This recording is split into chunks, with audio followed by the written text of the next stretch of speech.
우선 첫 단원이니까 용어에 대해서 한번 보도록 하겠습니다. 경우의 수에서 첫 번째 나오는 게 사건인데 어떤 실험이나 관찰에 일어나는 결과라고 이야기를 합니다. 행위를 이야기하는 게 아니라 그에 따라서 나타나는 결과예요.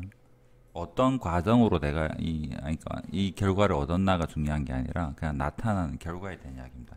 요건 좀 이따 자세하게 한번 이야기를 해볼게요.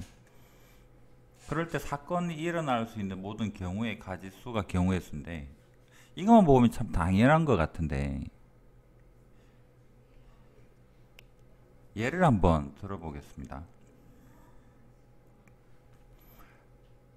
주사위를 던지면 주사위를 한 개를 던지면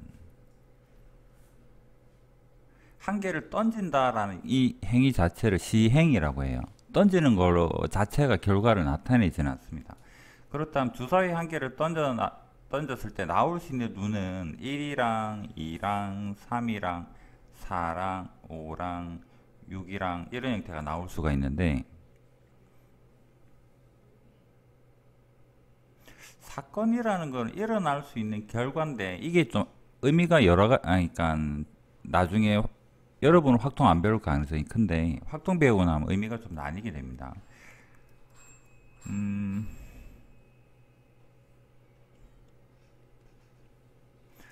짝수가 나오는 사건이라는 이름을 한번 붙여볼게요. 짝수가 나오는 사건 이라고 한다 그러면 얘는 당연히 2랑 4랑 6이라고 여러분 표현하는 건 이상한 게 아니잖아.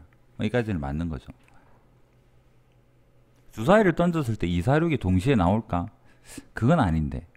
그럼 짝수가 나오는 사건을 2, 4, 6이라고 하는데 여러분이 당연하게 생각하는 이 부분에서 이 사건이라는 의미가 실제로 나온 그 마지막 하나의 결과를 이야기하는 게 아니라 집합처럼 어떤 범위적인 개념이지 않겠나?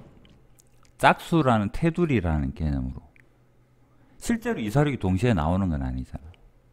그렇다면 또 다시 처음으로 돌아가서 주사위 한 개를 던졌을 때 나올 수 있는 사건은 몇 개인가요? 라고 물어보면 여러분은 6개라고 대답을 하고 싶겠지. 보이는 게 6개니까. 근데 여기서 보면 이 사건은 테두리라는 개념으로 볼 수 있다면 얘로 만들 수 있는 테두리 개수가 사건의 개수인 거지 낱개 하나하나에 나올 수 있는 결과물을 이야기하는 건 아니에요. 사건이라는 개념은. 그럼 사건은 몇 개가 가능할까? 과정은 보지 않는다 그랬습니다. 짝수가 나오는 사건이라고 하나 홀수가 아닌 것이 나오는 사건 이렇게 해도 과정은 나는 짝수를 선택을 했고 어떨 때는 홀수가 아닌 거를 선택을 했지만 이 결과는 똑같잖아. 이 말을 과정을 보는 게 아니라 그랬어요. 결과를 보겠다라는 이야기입니다. 사건은 몇 개 있을까? 테두리 종류가 몇 개 있을까? 그 테두리를 뭐라 부르면 제일 좋을까? 부분집합이죠. 1, 2, 3, 4, 5, 6으로 만들 수 있는 부분집합 중에서 한 예시를 나는 2, 4, 6이라고 어떤 거잖아. 그러면 이 중에서 7 이상이 나올 사건 이름 그렇게 붙일 수 있겠죠. 7 이상이 나올 사건 하면은 하나도 없잖아. 해당되는 게 공집합이겠지. 그 다음에 7 이하가 나올 사건 하면 1, 2, 3, 4, 5, 6 테두리 치면 되겠네. 요 전체가 부분집합이 되면 되는 거잖아. 그래서 사건의 개수라는 것은 얘는 부분집합 개수랑 같아요. 현재로서는 2의 6승입니다. 여기까지는 이해되겠죠? 그래서 사건은 이 하나의 개수를 이야기하는 건 아닙니다. 나중 용어로 치면 얘를 낱개는 근원 사건이라고 부르지 그냥 사건하고 좀 용어는 다릅니다. 그래서 사건에 대해서는 이 정도로만 생각을 할게요.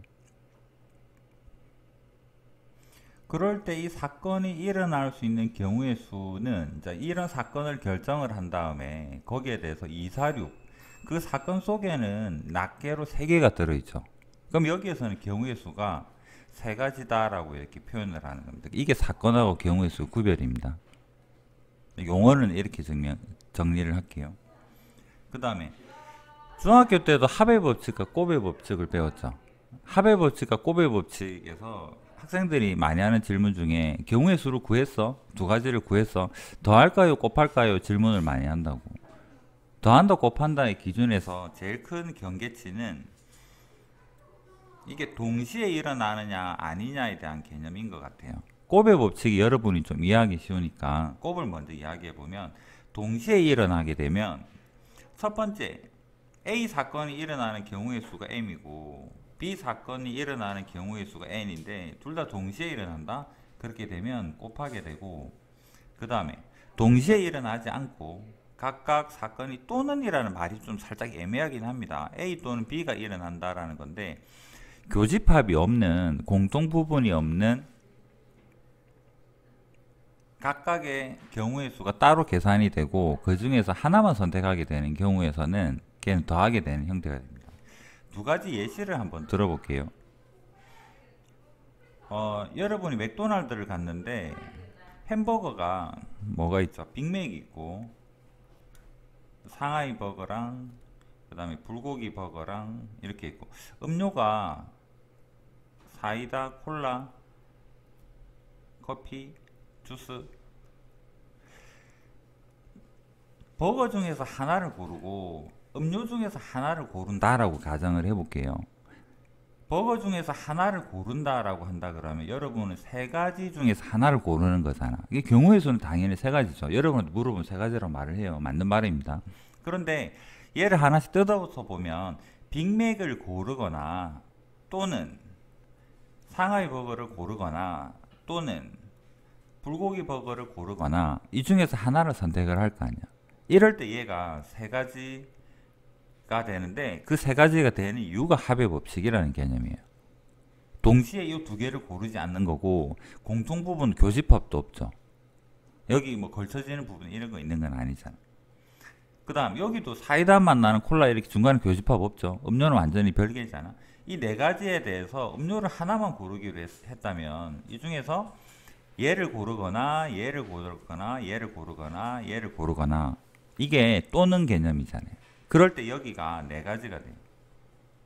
자, 햄버거를 하나 고르는 경우와 사건과 음료를 하나 고르는 사건은 두 개가 동시에 일어나죠. 동시에니까 둘을 곱해서 얘가 12가지예요.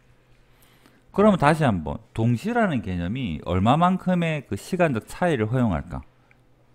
진짜 0.1초에도 허용 안 되는 동시에 이야기해야 될까? 여러분 주문할 때 1초 만에 두 개 다 이야기하나? 그건 아니지 않나? 햄버거 고르고 한 1분 동안 좀 생각 좀 하다 음료 고를 수 있잖아. 뒷사람이 좀 눈치 주겠지만 안 될 건 아니잖아요. 그럼 여기서 말하는 동시는 어떤 의미를 가질까? 그게 뭔데? 세트? 따로 고른다면, 세트 메뉴가 아니라면. 맥도날드에서 오늘은 특별히 세트 메뉴 없습니다. 낱개로 다 고르세요. 이러면 어떻게 할 건데?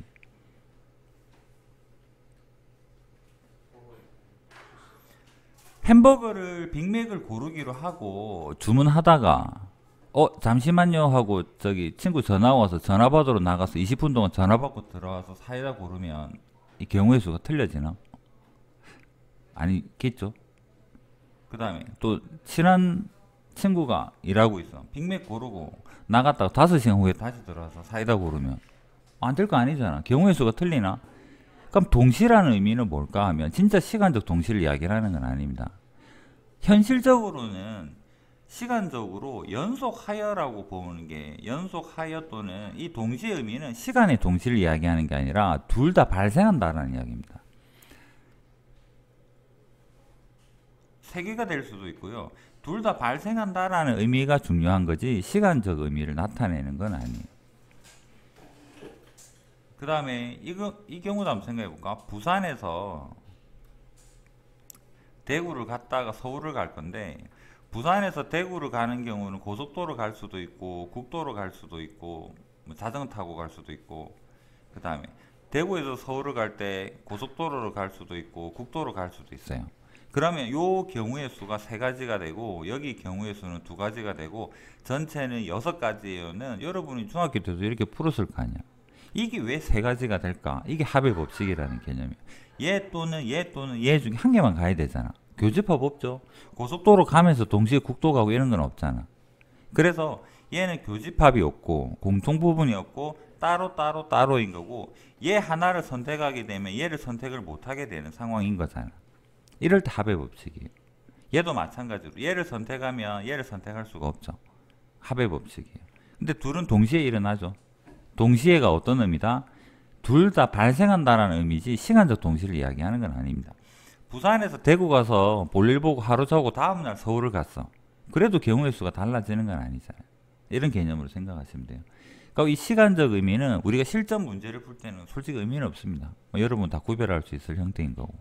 그래서 혹시나 개념에서 동시가 나타내는 게 뭔가에 대해서 궁금하다면 얘는 둘 다 발생한다라는 의미로 봐주면 되고, 그냥 연달아 일어난다라고 봐주면 되는 거예요.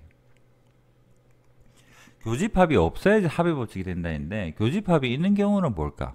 대표적으로 요 뒤에서 보게 될 약수 같은 개념일 텐데, 좀 간단하게 볼게요. 10 이하 자연수 중에서 이게 전체 집합이라고 생각을 할게요. 10 이하 자연수 중에서 2의 배수 또는 3의 배수는 몇 개가 있나요? 라고 물어본다 그러면 2의 배수가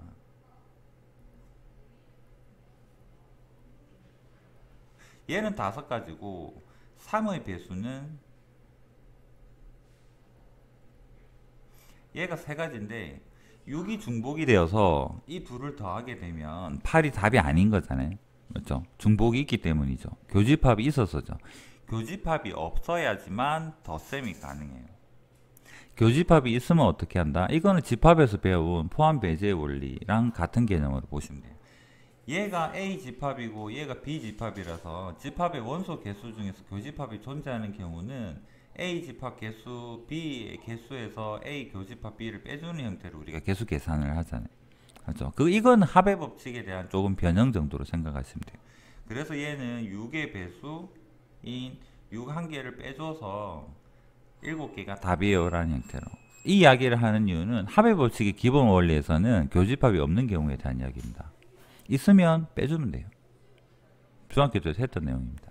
이게 첫 번째 개념에 대한 이야기입니다. 요거 가지고 그 다음에는 좀 문제로 들어가 볼게요.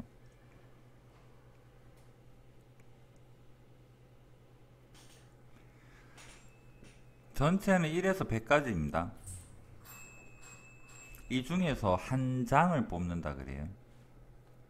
12의 배수 또는 13의 배수가 적힌 카드 중에서 얘는 교집합이 있을까? 처음으로 나타나는 공배수가 12 곱하기 13은 100을 넘어갈 거 아니야. 그럼 얘는 교집합이 없네요. 그냥 따로 계산을 하면 될 것 같아요. 그래서 1번 같은 경우에는 밑에 뭐 해설에 다 있으니까 12의 배수는 8가지가 있고, 그 다음에 13의 배수는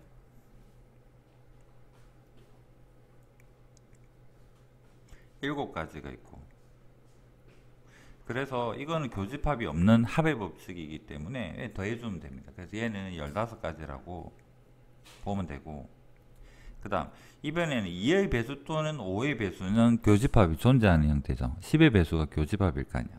그래서 얘는 2의 배수가 50개가 있고 5의 배수가 20가지가 있고 10의 배수는 10가지가 있고, 그래서 얘는 합의 법칙에서 더한 다음에 공통 부분이 2번 더해졌기 때문에 10을 빼주는 형태로. 서로소는 조금 헷갈릴 수 있을 텐데 잘 생각해 봅시다. 100이랑 서로소인 게 뭐가 있을까요? 100은 2의 제곱, 5의 제곱으로 이루어져 있기 때문에 2랑 5를 가지고 있으면 얘는 서로소가 아닙니다. 서로소 2와 5가 없는 거를 물어본 거잖아. 그럼 얘는 전체 100개 중에서 2가 2를 가지고 있는 거는 2의 배수겠죠. 2의 배수 개수에서 5의 요의 배수의 개수를 뺀 다음에 빼기 하면 이게 두 번 빼진 게 있죠. 10의 배수가. 그래서 다시 더해준다를 괄호 묶어 쓰는 게 여기는 뺄셈으로 할게요. 괄호 없애는 게 덜 헷갈리려나.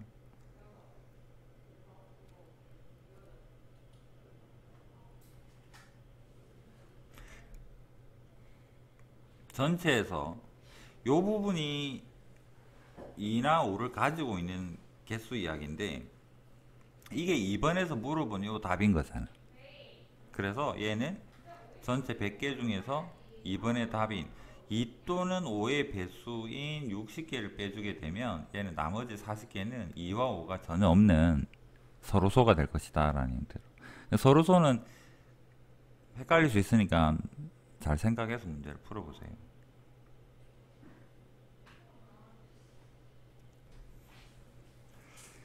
자, 방정식, 부등식을 만족시키는 순서쌍이면 거의 그냥 대입법은 맞아요. 그나마 미세한 팁이라고 한다면 대입을 하되 개수가 큰 거를 먼저 정하고 가는 것이 계산이 조금 편합니다. 그 정도만 생각하시면 돼요. 예를 들면 x가 1일 때 얘를 만족하는 게 뭘까? 그러면 좀 머리 아픈데 여기 z가 1인 경우에 x 플러스 2y를 생각하는 게 조금 더 낫다라고 생각하시면 돼요. 자연수이기 때문에 얘는 뭐 풀이 있는 거 그대로 이해를 하시면 될 것 같아요. 첫 번째로 z가 1인 경우는 3을 빼면 x 플러스의 2y가 8일 텐데 여기서도 2y 개수가 조금 크죠. y 개수가 x보단 크잖아. 그래서 이럴 때도 y를 먼저 생각하시면 돼요. y가 1이 되면 6이 되는 거고 얘가 2가 되면 4가 되는 거고 3이 되면 2가 되는 거고 4 되면 0 되니까 안 돼요 해서 얘는 3개요. 이런 형태로 생각하면 돼요. 마찬가지로 여기 2를 대입하면 6이고 6이 넘어가면 5가 되니까 x 플러스의 2y는 5가 되고 y 자리에 1 넣으면 2랑 여기 3이 되면 되고 여기에 2를 넣으면 1이 되는 거고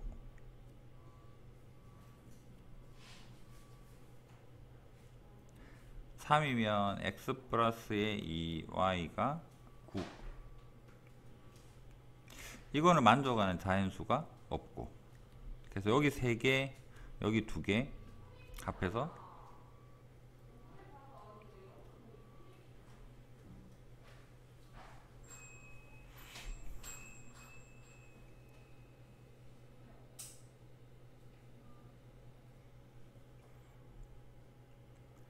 전개식에서 항의 개수는 동류항의 개수를 이야기합니다. 여기서 항의 정의가 뭔가요?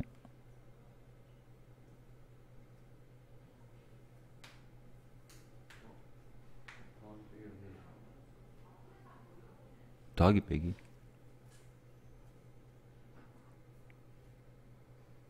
문자와 숫자의 곱으로 이루어져 있는 것을 항이라고 이야기를 합니다. 동류항은 뭘까요?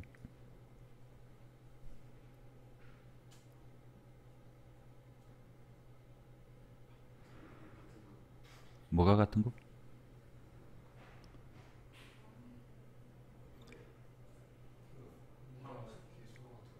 개수가 같다고?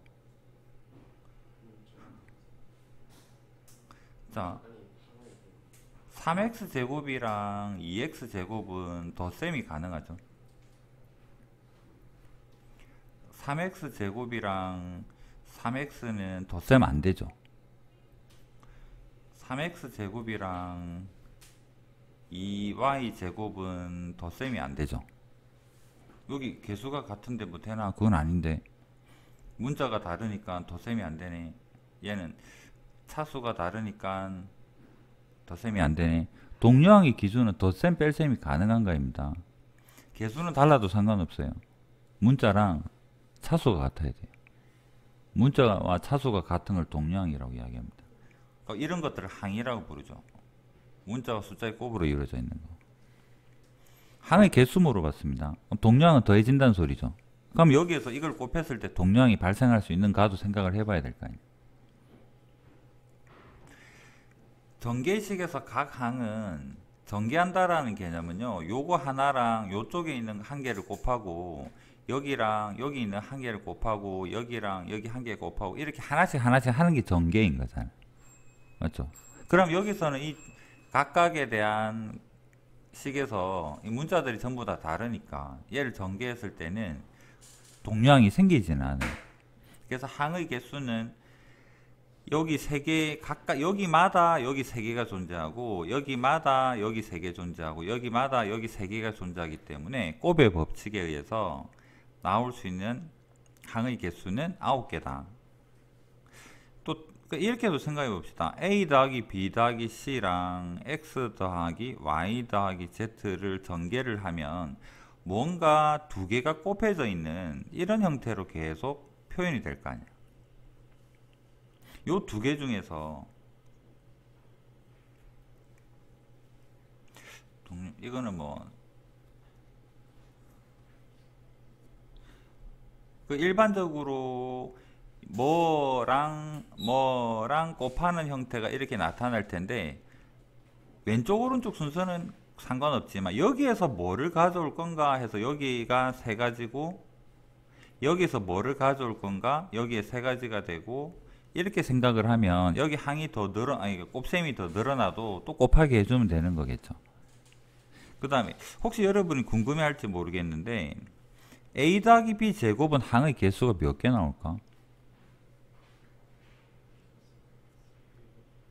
얘는 A 제곱에 AB에 그 다음에 전개한다 생각하면 우리 처음에 전개식 배울 때 BA 적고 B의 제곱이 했는데 얘가 동량이 되어서 하나의 항이 되기 때문에 세 개가 되어라는 형태로 배우죠.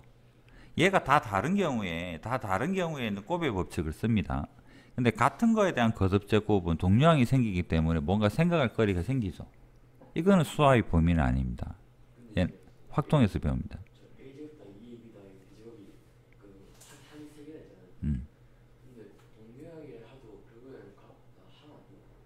항은 줄일 수 있는 거. 예를 들어서 방금 그 질문에 대해서 답을 한번 해보면 3x 제곱에 더하기에 2x라 그러면 얘는 항이 몇 개일까? 두 개지. 근데 얘를 내 마음대로 이렇게 나누어서 적으면 항을 5개라고 볼 수 있을까? 아니겠지. 최대한 합칠 건 합치고 한 개수 생각해야 될 거 아니야. 그래서 얘는 합쳐서 하나의 항으로 봐야 되는 거고.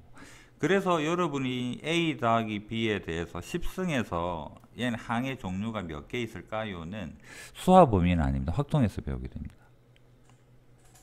그래서 지금은 같은 거를 거듭해서 곱하는 형태가 아니라 다른 거는 그냥 고민하지 마시고 곱의 법칙으로 생각하시면 돼요.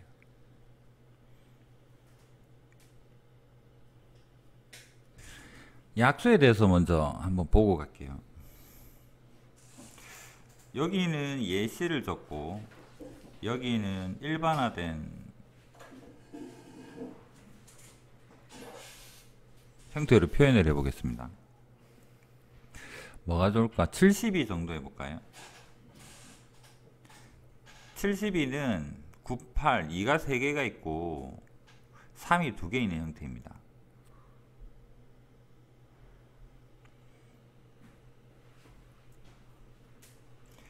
A의 P승, B의 Q승 이런 형태로 표현을 해보겠습니다. 약수 개수는 어떻게 구합니까? 지수 플러스 1, 지수 플러스 1. 왜 그렇죠?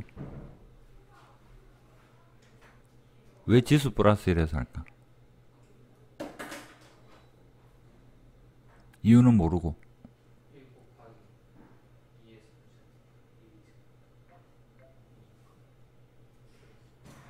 간단하게 표로 표현을 해보면 약수 중에서는 2가 없는 것도 있고요. 2가 1개 있는 것도 있고 2가 2개 있는 것도 있고 2가 3개 있는 것도 있습니다. 약수 중에서는 3이 없는 것도 있고 3이 1개 있는 것도 있고 3이 2개 있는 것도 있어요. 여기를 채우면 얘들이 약수가 됩니다. 여기는 1이 되고 얘는 2가 되고 얘는 4가 되고 얘는 8이 되고, 얘는 3 곱하기 2가 없는 거니까 3이 되고, 3이랑 6이 되고, 3이랑 12가 되고, 24가 되고, 그 다음 여기는 9가 되고,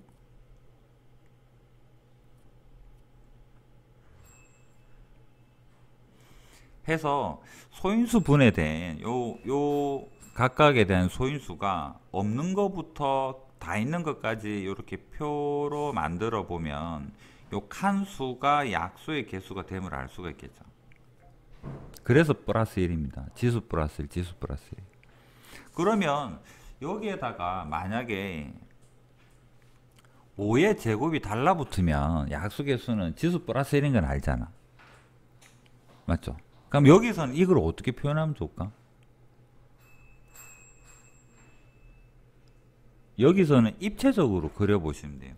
여기 흰색 판때기에는 5가 없는 거고, 그 다음에 요 위에다가 살짝 포개서 판을 하나 더 그려요.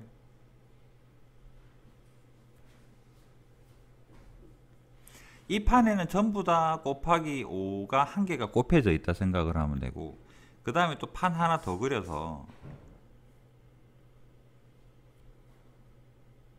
여기는 5가 두 개가 곱해져 있다 이렇게 생각하면 여기가 2승이기 때문에 판이 총 3개가 있는 거잖아. 얘네들 입체로 확장해서 생각하시면 됩니다. 그럼 약수 개수는 이렇게 정리가 됐어요.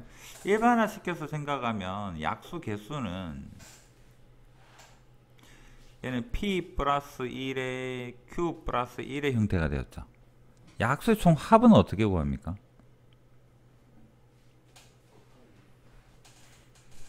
약수의 총 합은 눈에 보이는 이거 더하세요잖아. 맞죠? 더하면 돼요. 그럼 어떻게 더하는 게 효율적일까? 여기 왼쪽 거 싹 다 더하면 이쪽만 다 먼저 더해 볼게요. 얘는 1 더하기 2 더하기 2의 제곱 더하기 2의 3승인 거고, 두 번째 줄 싹 다 더하면 3으로 묶었을 때 1 더하기 2 더하기 2의 제곱 더하기 2의 3승인 거고, 싹 다 더하면 얘는 3의 제곱으로 묶었을 때 1 더하기 2 더하기 2의 제곱 더하기 2의 3승인 거고,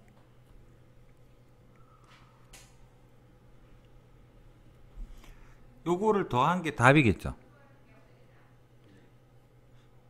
여기 3의 0승 1이니까 얘를 다 더하면 분배법칙으로 묶어보면 곱이란다. 합은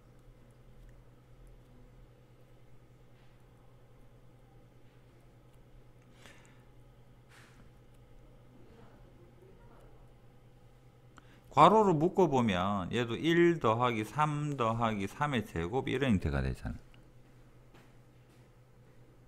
얘가 전체에 대한 합이겠죠. 여기까지는 이해되겠습니까? 합이 뭐냐 그러면 합은 여기 메뉴처럼 적어놓은 요 부분 두 개를 더한 다음에 이 둘을 곱하게 되면 얘가 합이 돼요.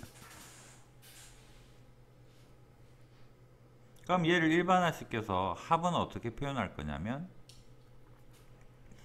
1 더하기 a 더하기 a 제곱 더하기에 땡땡땡 a의 p 곱하기 1 더하기 b 더하기 b의 제곱 더하기 땡땡땡 b에 대해서 q 이런 형태로 표현하면 얘가 약수에 대한 전체 합이 됩니다. 여기까지는 이해되죠? 약수의 곱은 어떻게 구할 수 있을까?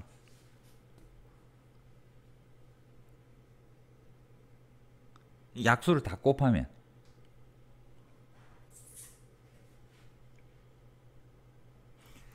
곱은 자리가 애매해서 여기 넓은 데다가 적어 볼게요. 예시 안 되겠다. 72에 대해서 약수 곱 한번 적어 보겠습니다. 약수를 한번 적어 보면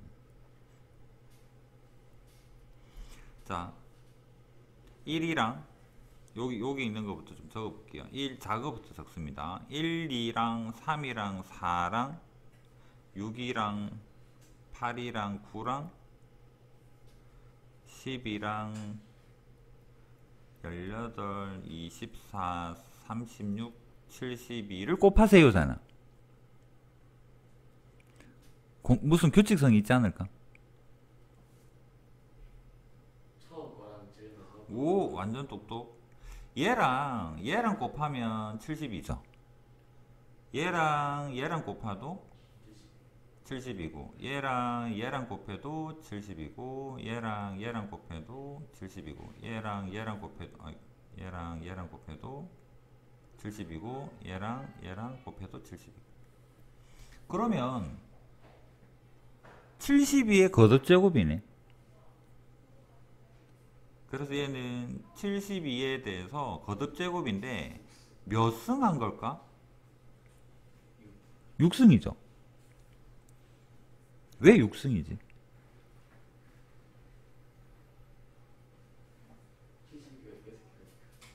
72가 6개 있는데 왜 6개가 있게 됐냐 그 말이지.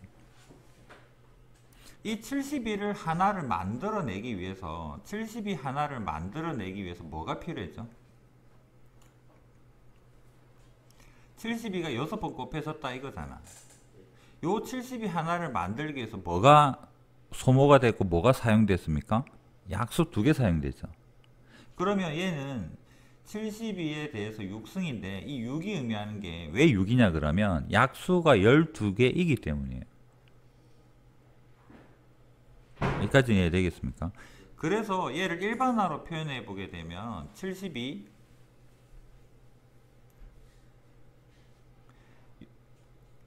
n의 거듭제곱인데 얘 뭐가 들어가느냐면 2분의 약수 개수 약수 개수에 대한 절반만큼의 거듭제곱이 약수의 곱입니다. 여기까지는 이해되겠죠? 그럼 제곱수는 어떻게 할까? 16의 약수 16 한번 예를 들어 볼게요. 16은 여기다 적어볼까? 여기 할게요. 16은 1이랑 2랑 4랑 8이랑 16이랑 이게 5개가 있어서 약수의 곱이 뭔가요? 라고 물어본다 그러면 얘는 16에 대해서 약수 5개인데 2로 나누니까 왠지 제곱근이 좀 이상하게 생길 것 같은 느낌이 드는데 제곱수라서 2분의가 없어져요. 2랑 16이랑 제곱근 구하면 얘는 4의 5승 또는 16의 2승에다가 여기에 대한 제곱근 또한 중간에 외톨이 부분으로 지 혼자 존재하는 4는 단독으로 생기는 형태라서 제곱수가 2분의 홀수가 나와도 얘는 상관없어요. 답은 똑같습니다. 이렇게 생각하시면 돼요. 그래서 약수의 곱은 이 형태에서 이게 제곱수든 아니든 상관없습니다. 여기까지는 이해되겠죠? 그럼 이런 기본적 배경을 가지고 문제를 한번 풀어봅시다.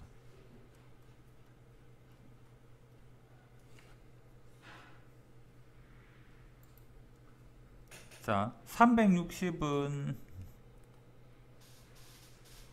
3개, 소인수 분해하면 2가 3개, 3이 2개, 5가 1개.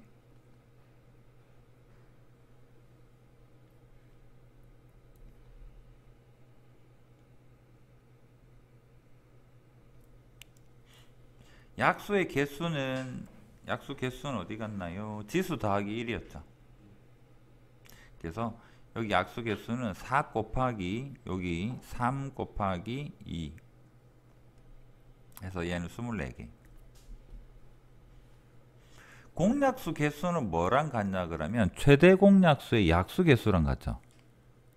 공약수를 다 찾으세요 라는 말은 최대 공약수의 약수를 찾는 거랑 같은 개념인데 360하고 540은 최대 공약수가 180이니까 180은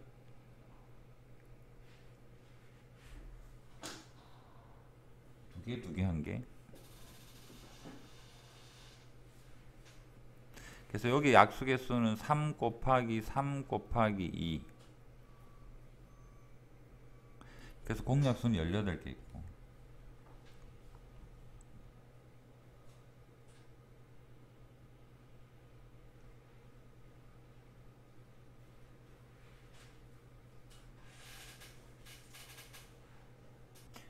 자, 3번에 보면 책에서는 그냥 2가 있는 걸 계산을 했잖아. 맞죠? 그럼 이거 여집합 개념으로 보게 되면 약수 전체 중에서 2의 배수라는 건 2가 있는 거를 물어봤는데 전체 중에서 2가 없는 걸 빼도 괜찮지 않겠나? 2가 없는 거라는 개념이 뭘 것 같아? 전체 약수 개수 중에서 2가 없어요. 2 없음. 2가 없다라는 말은 얘들로 만들 수 있는 약수 이야기인 거잖아. 얘는 2가 없겠지. 얘만으로 만들면. 그러면 전체 개수는 24개라는 거 알고 있지? 요걸로 만들어지는 약수 개수는 몇 개입니까? 여기 지수 플러스 1, 지수 플러스 1이라는 게 6개 되죠. 그래서 얘는 18개. 이렇게 풀어도 되고, 책 해설처럼 풀어도 돼.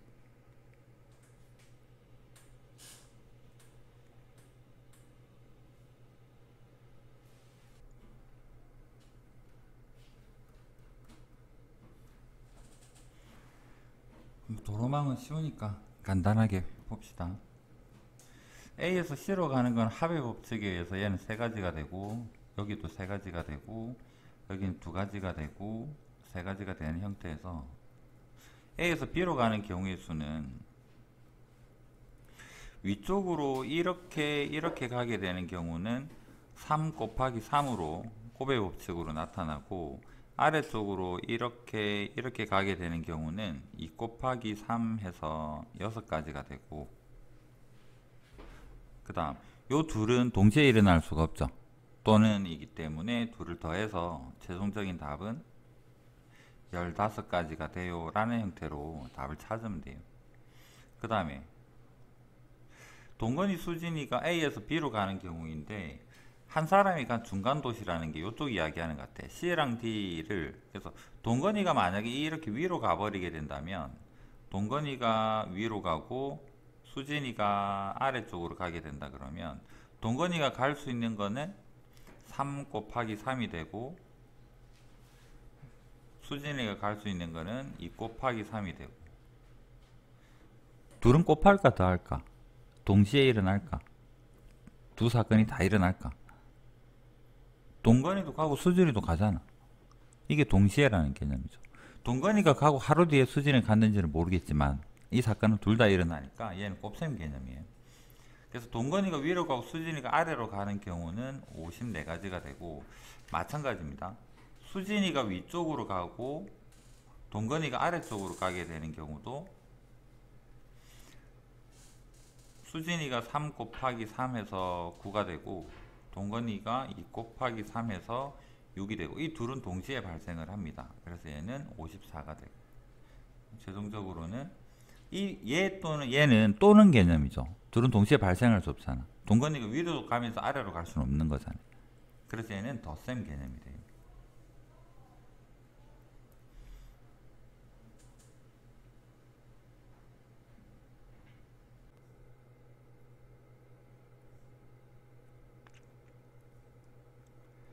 오늘 수업 내용 중에서 아마 제일 중요한 거지 싶은데, 보겠습니다. 조건부터 먼저 볼게요. 영역은 5개입니다. 서로 다른 5가지 색, 총 5가지 색을 쓸 수가 있고, 같은 색은 쓴 거 또 써도 된대요. 다만 인접한 영역은 서로 다른 색으로, 그러니까 붙어 있는 거는 구별이 돼야 됩니다. 같은 거 색칠하면 안 돼요.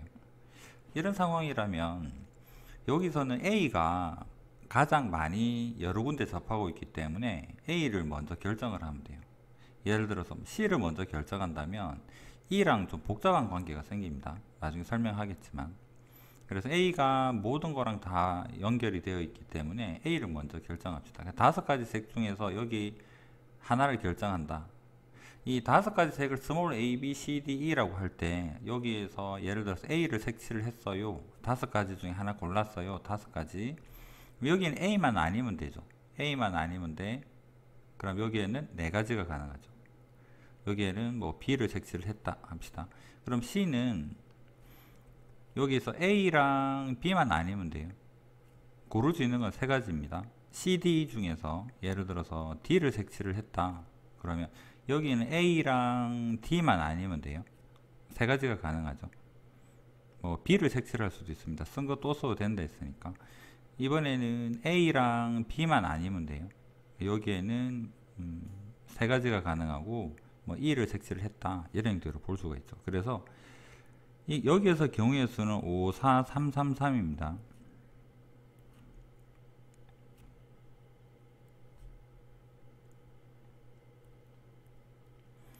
여기까지 보면 간단한데 하나씩 변화를 좀 줘 볼게요.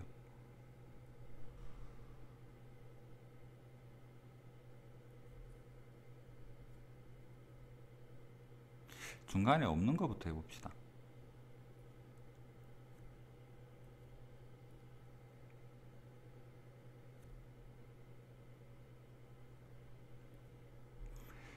자, 이 문제에서는 조건을 뭐 사색이라고 합시다. 색은 네 가지.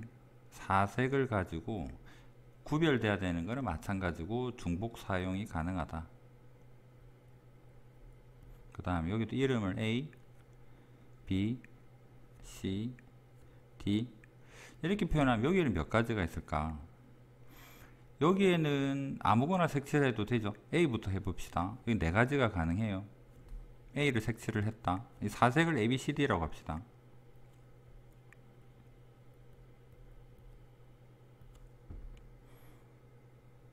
그러고 나면 여기는 A만 아니면 됩니다. 그래서 얘는 세 가지가 가능해요. 예를 들어서 B를 색칠을 했다. 그럼 여기서 B만 아니면 되니까 여기는 뭐 C를 색칠, 뭐 B만 아니면 돼. 그래서 여기다가 뭐랄까요? C를 색칠을 했다. 세 가지 B만 아니면 되니까 세 가지가 되고 뭐 C를 색칠을 했다. 그러고 나서 여기에다가 A랑 C가 아니면 되기 때문에 두 가지를 색칠을 했다. 두 가지 중에 골라서 한 개를 골라서 색칠을 했다. 예를 들어서 뭐 B를 또 써도 되니까 B를 색칠했다. 이렇게 계산을 하면 틀립니다. 이게 왜 틀렸냐면 다시 여기로 돌아가서 얘가 B만 아니면 되기 때문에 색칠할 수 있는 경우는 C도 되고 D도 되고 A도 됩니다. 그러면 C를 색칠하는 경우랑 D를 색칠하는 경우랑 A를 색칠하는 경우를 나누어서 생각을 해보면 C를 색칠을 했을 때는 A랑 C가 아니면 되기 때문에 얘는 두 가지가 가능해요.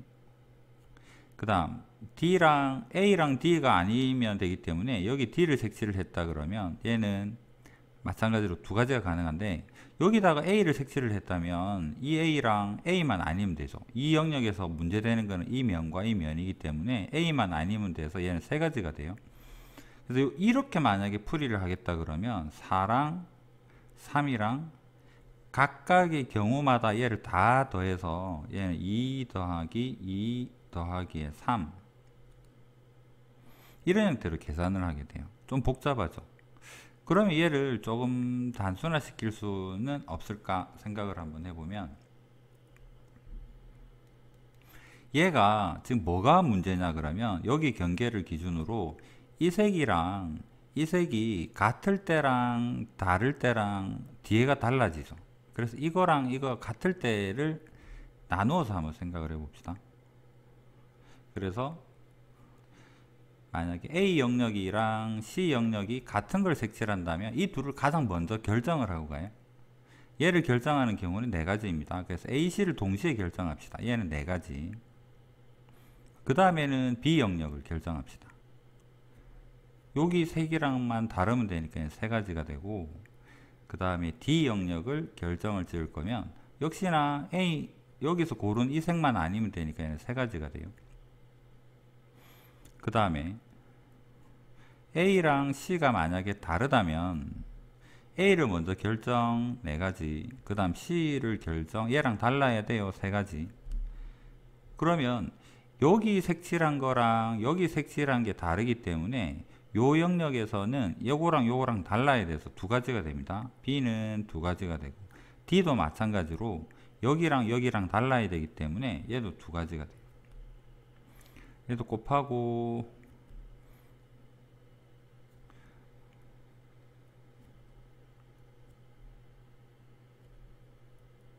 이 둘을 더해도 역시나 여기서 계산한 거랑 똑같은 84라는 결과가 나옵니다. 해서 풀 때는 이런 형태는 얘랑 얘랑을 나눠서 푸는 게 좋습니다. 그럼 여기 또 궁금증이 있죠. 왜 이쪽으로만 나누나요? 여기도 나눠야 되나요? 라고 생각할지 모르겠는데 AC가 같나 다르나 라고 이렇게 결정을 했을 때 여기 한번 볼게요. AC가 같을 때 BD가 세 가지 중에는 요 속에는요 BD가 같을 수도 있고 다를 수도 있는 게 다 들어 있습니다. 그래서 한쪽 대각선으로만 먼저 결정을 하면 돼요. 얘도 마찬가지입니다. AC가 다르다라고 할 때 4, 3 딱 됐는데 요 두 가지 중에서는 색을 여기를 A를 색칠했고 얘를 B를 색칠했다면 얘가 CD가 되거나 CD가 되거나 DC가 되거나 이게 같을 수도 있고 다를 수도 있습니다. 그래서 여기에는 이미 포함이 다 돼 있어요. 그래서 한쪽으로만 분리를 하면 됩니다. 그러면 다시 처음으로 돌아가서 이 경우는 그런 게 없거든. 나누고 자시고 하는 게 없죠. 여기는 뭔가 나누면 좋대. 무슨 차이가 있을까 생각을 하면 여기서 A에서 B를 결정을 하고 B에서 C를 결정을 하고 마지막에 C에서 D를 결정을 했을 때 처음 결정한 거랑 마지막에 결정하는 게 여기가 인접하는 영역이 생긴다면 얘가 뭐냐에 따라서 이 결과물이 뭐냐와 연관해서 여기에 영향을 주게 돼요. 얘는 B가 닿는 요 영역이 순서대로 이렇게 가서 얘랑 만나지는 않죠. 이거 구별할 수 있는 시야가 좀 필요한데 현재로서는 이렇게 다가갔을 때 마지막에 E가 여기에서 영향을 받지 않는다. 그렇게 좀 이해를 하시면 될 것 같아요. A랑 영향 받는 게 아니라 A는 원래 영향을 받죠. 그래서 얘가 인접하는 게 좀 와닿지가 않아요 라고 하면 회전되는 형태 정도로 생각을 합시다. 회전되는 형태. 한 번 더 해볼게요. 이게 첫 번째 경우고 얘가 두 번째 경우고 그럼 세 번째 경우는 중간에 칸이 하나 더 있다면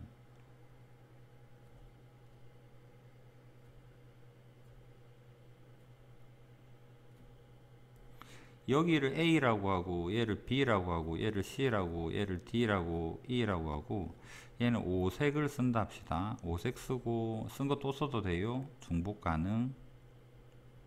그 다음에 경계는 구별 이렇게 생각을 하면 자 A는 다 붙어 있죠. 그래서 얘를 가장 먼저 결정을 해야지 계산이 좀 편합니다.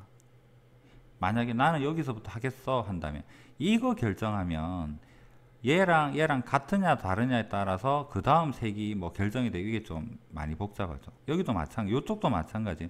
얘랑 같으면 C는 한 개만 피하면 되는데 얘랑 다르면 두 개를 피해야 되기 때문에 바로 영향을 주고 있는 상황입니다. 그래서 가장 많이 접하는 A를 좀 먼저 결정을 하고 갈게요. 그럼 A를 결정했다 칩시다. 여기는 5가지 중에 가능 뭐 A를 색칠했다 치면 여기 색칠할 수 있는 거는 스몰 a만 아니면 되죠. 4가지가 가능해요. 그래서 뭐 B를 색칠했다 가정을 합시다. 그러면 A, B가 잠시만. 아까 요거 같을 때 다를 때 요거 같을 수는 없네요. 아까 그 말은 뭐 실수, 생략. 여기서 요거 결정하고 요거 결정했을 때 요 부분은 A, B만 아니면 되죠. 3가지가 가능해요. 그 3가지 중에 예를 들어서 스몰 c를 색칠했다라고 보겠습니다. 그러면 여기가 예를 들어서 B를 색칠을 할 수도 있고 왜? B랑 떨어져 있으니까 쓴 거 또 써도 되거든요. 그 다음에 한 번도 안 썼던 뭐 D를 색칠을 하거나 E를 색칠을 하는 경우에 대해서는 그 다음으로 미치는 영향이 다르죠. B를 색칠하면 여기는 A, B, B만 피하면 되니까 B, A, B만 피하면 되니까 3가지가 되고 D를 색칠하게 되면 B, A, D를 피해야 되니까 2가지가 되고 E를 색칠해도 마찬가지로 2가지가 되고 경우가 나뉘죠. 복잡하잖아요. 그래서 회전되는 느낌으로 볼 때 왜 이렇게 복잡해지느냐면 요 부분이 회전되는 요 중간에 시작하는 요거 빼고요. 테두리에서 여기서부터 출발을 했는데 요렇게 방향으로 갔을 때 회전되는 처음이랑 회전되는 마지막이 인접하고 있어서 뭔가 영향을 주고 있죠. 이런 경우는 이 두 개를 나누고 가면 좋다라는 이야기입니다. 여기서 지우고 다시 한번 해볼게요.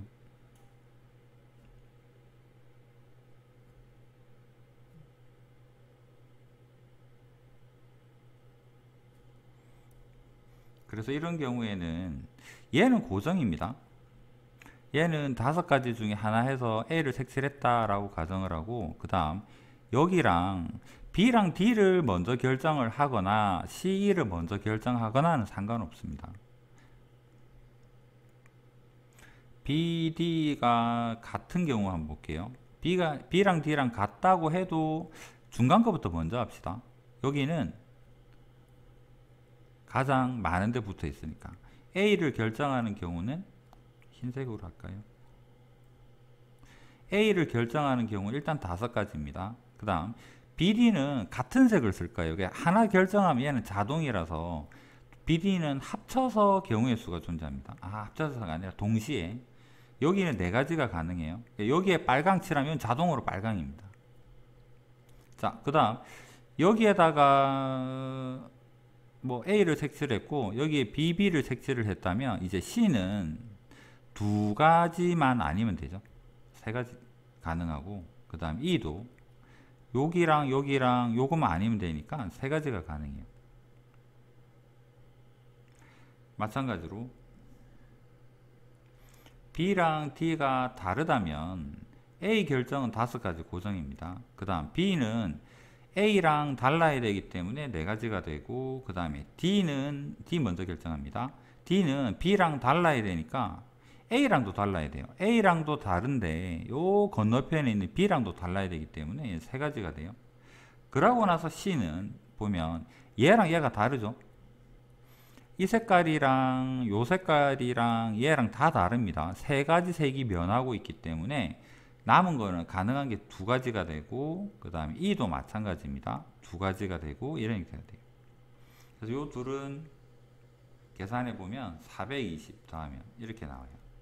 그래서 중간에 요 뭐 영역이 있는데 둘러싸고 있는 형태가 되어서 요 부분이 접하고 있는 형태. 여기에서는 얘랑 얘가 A를 삥 둘러서서 접하면 이 그림이 되겠죠. 이럴 때는 대각선 쪽으로 하나를 정하고 하는 게 낫다라는 거. 그걸 기억을 하시면 됩니다.